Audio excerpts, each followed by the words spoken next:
You always were the weak link in this family, Avery. Logan has finally found someone who matches his drive, and I will not let your little feelings ruin the connections he is building. Stop crying over papers you never understood. Sign whatever he puts in front of you and stop making the rest of us look unstable. Hi, my name is Avery Langley, I am 27 years old. Those words from my mother hit me while I was still standing in the driveway of the Mountain View house my husband and I shared near Boulder, the same house whose deed I had paid off before we ever met. I had just pulled the tax return discrepancy out of the envelope the forensic accountant handed me an hour earlier, the one that showed a massive home equity draw I never authorized. My hands were still shaking when my mother arrived unannounced, took one look at the papers, and delivered those 2 sentences like she had been waiting years to say them. I tried to explain that the numbers did not add up, that Logan had moved money I never agreed to, that the woman whose name appeared beside his on the yacht registration was not a business contact. My mother cut me off with a short, cold laugh and told me I was inventing problems because I could not keep a successful man interested. She said my sister had already warned her I was becoming paranoid, and that the family would not stand by and watch me drag Logan's reputation through the mud over a marriage I had clearly failed to maintain. That was the moment the ground shifted. I had driven home planning to confront my husband with the evidence. Instead, I was standing outside my own front door listening to the woman who raised me side with him before I even finished speaking. My older sister's name came up again when my mother mentioned the private conversation the two of them had held the night before, the one where they decided I was the liability and Logan needed protecting. I asked her how long they had known about the other woman. She did not deny it. She simply told me that successful men have options and that I should have worked harder to remain one of them. I went inside after she left. Logan was still at the office, or so he claimed. The house felt larger and colder than it had that morning. I sat at the kitchen table with the tax documents spread out and the phone in my hand, trying to decide who I could still trust. My father answered on the second ring. His voice stayed steady while I told him everything, the unauthorized equity line, the yacht, the way my mother had spoken to me in the driveway. He did not offer comfort first. He asked for the exact figures and the name of the lending institution, then told me to lock the papers in the safe and wait for him. 2 hours later he was in my living room with a retired colleague who now worked private forensic cases. Her name was Marissa Crow. She took the documents without small talk and began tracing the wire paths on her laptop while my father made notes on a legal pad. Every few minutes Marissa would murmur a routing number or an LLC name that matched nothing in our joint accounts.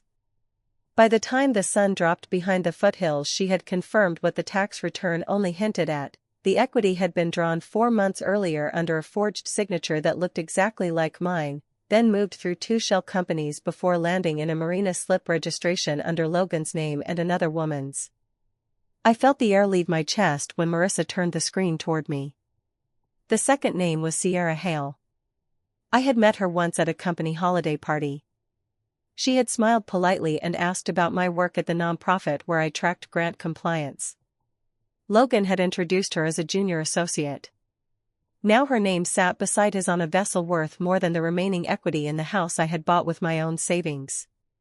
My father closed the laptop and looked at me the way he used to look at complicated audit files. He said we needed more than documents. We needed the live trail, the communications, the pattern that would prove this was not a one-time mistake. He asked if I still had access to Logan's laptop when he left it charging in the office. I did. That night, after Logan came home late and went straight to the shower, I copied the contents of his work drive onto an external hard drive Marissa had given me. The next morning I handed it to her at a quiet coffee place on the edge of town. She called me 6 hours later. The drive contained months of encrypted messages between Logan and Sierra, travel confirmations that matched the days he claimed to be at regional conferences, and a folder labeled Simply Exit. Inside that folder were draft versions of a limited liability transfer that would have moved the last of my personal investment accounts into an entity I had never heard of. The transfer required my signature. Logan had planned to ask for it that weekend. I sat in my car outside the coffee place and stared at the foothills until the light changed. Everything I thought I knew about the last 3 years rearranged itself around those files. The late nights, the sudden interest in estate planning, the way my mother and sister had grown cooler toward me over the past year, all of it clicked into a single cold picture. They had known. Or at least they had chosen to believe his version long before the proof existed. That evening I drove to my sister's house. I needed to hear it from her directly. Derek, her husband, opened the door. He looked tired and said Natalie was on the back deck with our mother. I walked through the house and found them sitting together under the string lights, wine glasses in hand, speaking in the low voices people use when they do not want to be overheard. They stopped when they saw me. My mother recovered first. She told me I was making a scene and that Logan had already called to say I was spiraling. My sister added that I should be grateful he was still willing to handle the financial side of things because I had never understood money the way he did. I asked them both, quietly, whether they knew about the yacht. The silence that followed was longer than any answer. My sister looked at our mother. Our mother looked at her glass. Neither of them denied it. My sister finally said that men make mistakes and that the smart thing was to protect the family's standing instead of airing private failures. She said the same thing my mother had said in the driveway: I was the one creating the problem by refusing to let it go. I left. Without another word. Derek followed me to the car and pressed a small black drive into my hand. He said he had been watching Logan's traffic on their home network for months because something about the man's arrogance never sat right with him. He told me the decryption key in a single low sentence, then went back inside before anyone noticed he was gone. I drove home with the drive in my pocket and the tax papers still locked in the safe. My father and Marissa were already waiting. We spent the rest of the night mapping every transfer. By 3 a.m. the picture was complete enough to make my stomach turn. Logan had not only taken the equity from my house. He had been moving company funds through the same shells, routing portions into a private account that appeared to benefit Sierra's family connections. The amounts were large enough that any audit would trigger federal interest. I looked at my father across the table. He asked me what I wanted to do. For the first time since the driveway conversation, I felt something steady settle under the shock. I told him I wanted every document, every message, every forged signature preserved. I told him I was done asking my mother or my sister for loyalty they had already withdrawn. The next morning Logan texted that he would be home early and that we needed to talk about the future of our accounts. I answered that I would be ready. Then I called the attorney my father had already contacted, a man named Cole Vaughn who specialized in exactly this kind of quiet financial ambush. Cole listened to the summary, asked for the files, and said he would have a counter-document ready within 48 hours. I hung up and sat alone in the quiet house. Outside the mountains held the last of the morning light. Inside, the only sound was the soft click of the safe closing again. I knew the conversation with Logan was coming. I knew my mother and sister would keep choosing the version of the story that protected their image. And I knew that whatever happened next, I would not be the one left holding an empty safe and a set of lies. If you have ever sat across from someone you loved and realized they had already decided you were the problem, tell me where your limit was. I spent the rest of that day moving through the house like someone walking across thin ice. Every ordinary object felt charged.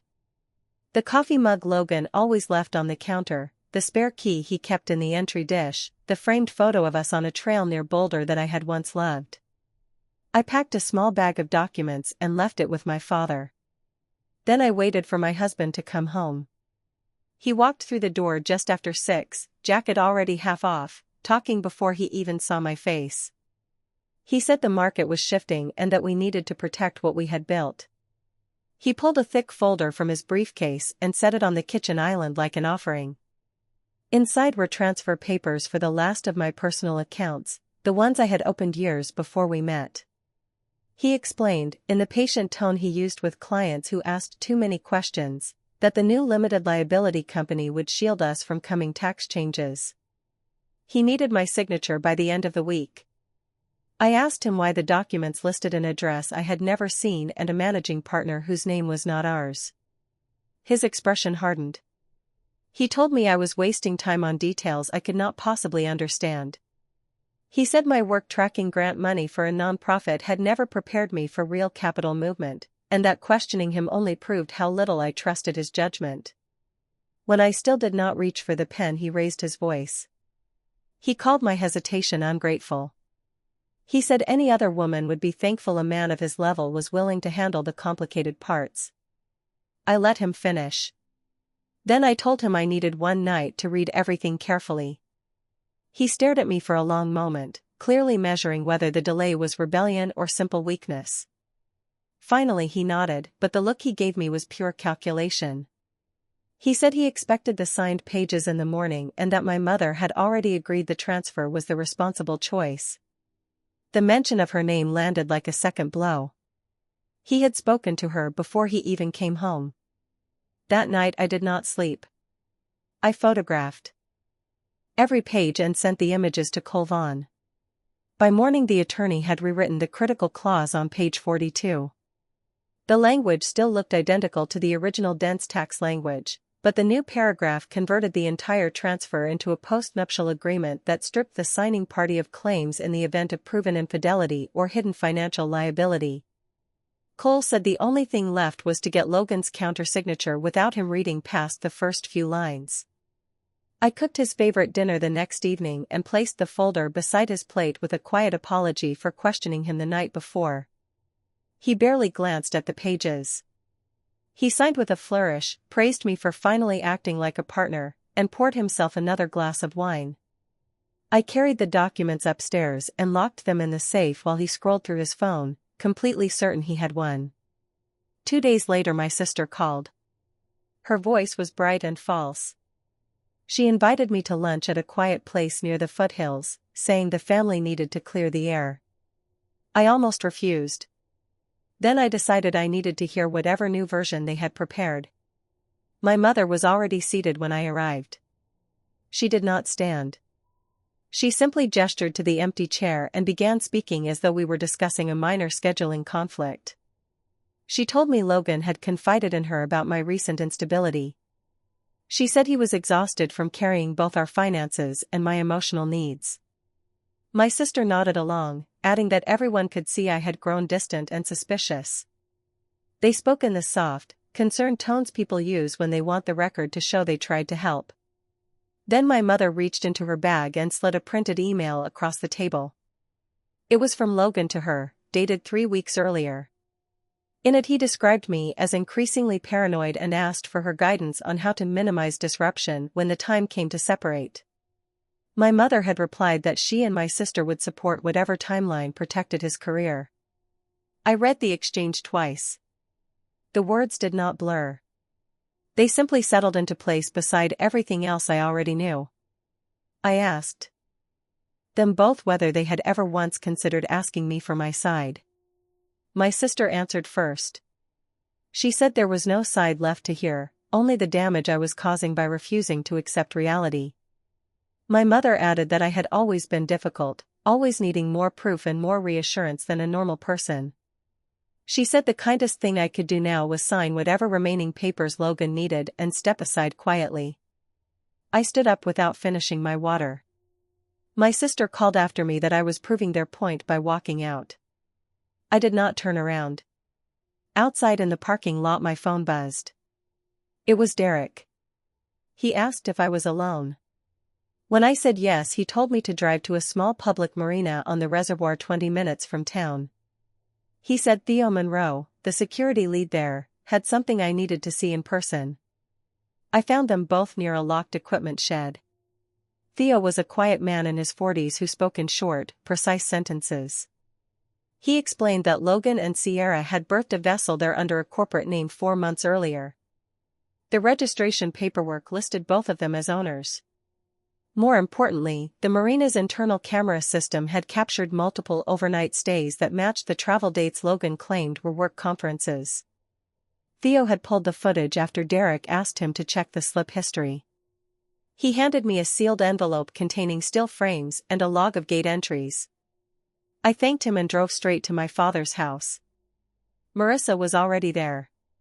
She loaded the new images beside the financial trail and the rewritten postnuptial. The picture that emerged was no longer just a private betrayal. It was a coordinated extraction, supported by the two people who should have protected me. My father watched my face carefully. He asked if I was ready to stop collecting proof and start using it. I said yes.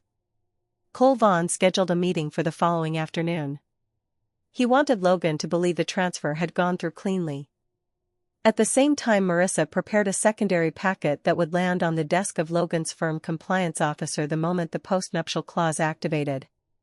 The packet included the tax return discrepancy, the forged equity documents, the yacht registration, the marina logs, and the email chain between Logan and my mother.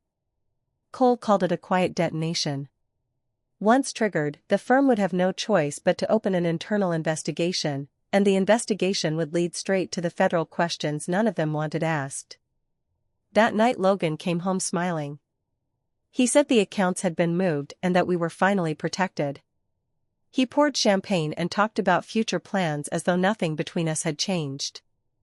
I listened, nodded, and waited. Inside my chest something hard and clear had taken the place of the earlier panic. I no longer needed him to confess. I no longer needed my mother or my sister to choose me. The documents were already in motion. Just before midnight my phone lit up with a message from an unknown number. It contained a single photograph, my mother and sister sitting across from Logan and Sierra at a restaurant I recognized, dated the previous evening. The caption underneath read only, "They already picked their side. Thought you should see the receipt." I stared at the image until the screen dimmed. Then I forwarded it to Cole, to Marissa, and to my father. The trap was no longer waiting. It was already closing. I sat with that photograph open on my phone until the battery warning flashed. The image was sharp enough to show the wine glasses, the easy way my husband's hand rested near Sierra's, and the matching expressions on my mother and sister's faces, comfortable, decided, already past the point of pretending. I did not cry. The tears had burned out days earlier. What remained was a quiet, focused heat that made every next step feel simple. The following morning Cole Vaughn called before 7. He had received the photo and the rest of the file. He said the postnuptial clause was now fully enforceable and that the secondary packet would reach Logan's firm compliance office by noon. He advised me to stay unreachable until the first reactions landed.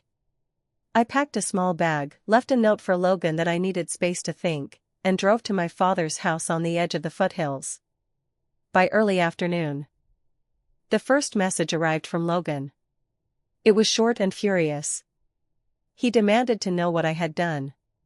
I did not answer. An hour later my mother called. Her voice was tight with the particular anger she reserved for moments when her carefully arranged image was threatened. She told me I had gone too far, that airing private family matters to outsiders was unforgivable, and that I would regret turning a simple marital disagreement into a public problem. I let the call go to voicemail and saved the recording. My sister texted next. She accused me of trying to destroy everything the family had built and said I should have accepted the quiet exit Logan had offered. I read the message twice, then blocked both numbers. The silence that followed felt cleaner than any conversation we had shared in years. Late that same day Cole called again. Logan's firm had opened an emergency internal review. The tax return discrepancy, the forged equity documents, and the marina registration had all been flagged. Compliance officers were already requesting Logan's presence the next morning. Cole said the postnuptial language would surface the moment Logan tried to claim any marital assets in response. He also mentioned that a quiet inquiry had begun into the shell companies that had received the diverted funds. Everything was moving exactly as designed. I spent the evening with my father and Marissa reviewing the final copies of every document. Marissa had one more piece ready. She had cross-checked the yacht's insurance paperwork and found that the premium payments were being drawn from an account linked to Logan's firm expense system. That single detail turned a private theft into a clear corporate violation. She forwarded it to Cole without comment. The next morning Logan's first court-adjacent letter arrived by courier. It was an attempt to freeze joint accounts and demand mediation. Cole answered within the hour with a formal notice of the postnuptial agreement and a complete copy of the evidence file. By noon, Logan's attorney was requesting an emergency call. Cole took the call with me present but silent. I listened while Logan's side tried to frame the entire matter as a misunderstanding between spouses. Cole simply read the relevant clause aloud and asked whether they had reviewed the Marina logs and the email chain between Logan and my mother. The call ended quickly. 2 days later, the firm placed Logan on administrative leave pending full investigation. The news traveled fast through the small professional circles we both knew. Mutual acquaintances who had once accepted dinner invitations stopped responding to my messages. A few sent carefully worded notes expressing sympathy for the difficult situation. None of them asked how I was actually doing. The secondary conflict I had expected arrived exactly as predicted. The social support that had always been conditional simply evaporated. My mother made one final attempt to reach me through my father. She arrived at his house unannounced while I was there reviewing the latest compliance updates. She did not look at me at first. She spoke only to him, insisting that family problems should stay inside the family and that I was being advised by people who did not understand loyalty. When my father refused to send me out of the room, she finally turned. Her voice dropped into the cold, precise register I had heard my entire life. She told me I had chosen spectacle over dignity. She said a daughter who exposed her own husband and mother to outside scrutiny had no right to claim she was the injured party. She added that my sister and she had only ever tried to protect the family's standing and that I had repaid that protection with public humiliation. I waited until she finished. Then I told her, quietly, that the standing she cared about had been built on money taken from the house I bought alone and on lies she had helped maintain. I said I was done protecting anyone's image at the cost of my own safety. She left without another word. My sister sent one last message that evening calling me selfish and dramatic. I deleted it without reply. The last family connection I had still been half holding snapped cleanly in that moment. There was no dramatic confrontation, only the final recognition that the relationship had already ended long before I admitted it. A week later, Cole informed me that Logan had signed a separation agreement that left me with the house, the remaining personal accounts, and full recovery of the equity that had been drawn against the property. The yacht was seized as part of the firm's internal recovery process. Sierra's name disappeared from every joint document within days. Logan's professional license came under review. My mother and sister made no further contact. I moved through those weeks in a kind of careful quiet. The victory did not feel like celebration. It felt like the slow return of air into a room that had been sealed too long. I kept the house. I kept my work. I kept the small circle of people who had chosen truth over comfort, my father, Marissa, Derek, and the quiet Marina security lead who had simply handed over the footage without asking for anything in return. One unexpected detail surfaced near the end. Theo Monroe contacted me through Derek to say he had recognized Sierra from an earlier birth registration under a different corporate name 2 years prior. That earlier vessel had also been tied to questionable fund movements. He had kept the records out of simple professional caution. When Derek first asked about the current slip, Theo had already known the pattern. He had chosen to help because he was tired of watching the same type of man use the same type of quiet theft. That small revelation closed the last open question for me. The network of people who had seen the truth and chosen not to look away was larger than I had realized. I do not speak to my mother or my sister. The silence is not angry. It is simply complete. Some evenings the absence still presses against the edges of the day, a soft unresolved tension that does not demand resolution. I let it exist. Detachment, I have learned, is not the absence of feeling. It is the decision to stop handing other people the power to define what those feelings mean. I own the story now. The version that includes the forged signature, the yacht, the emails, the photograph at the restaurant, and the quiet way the people who should have protected me chose image instead. I do not need them to admit any of it. The documents already did. If you have ever Reached the point where protecting the family name cost you your own safety. Tell me where your limit finally was. Thank you for listening to my story.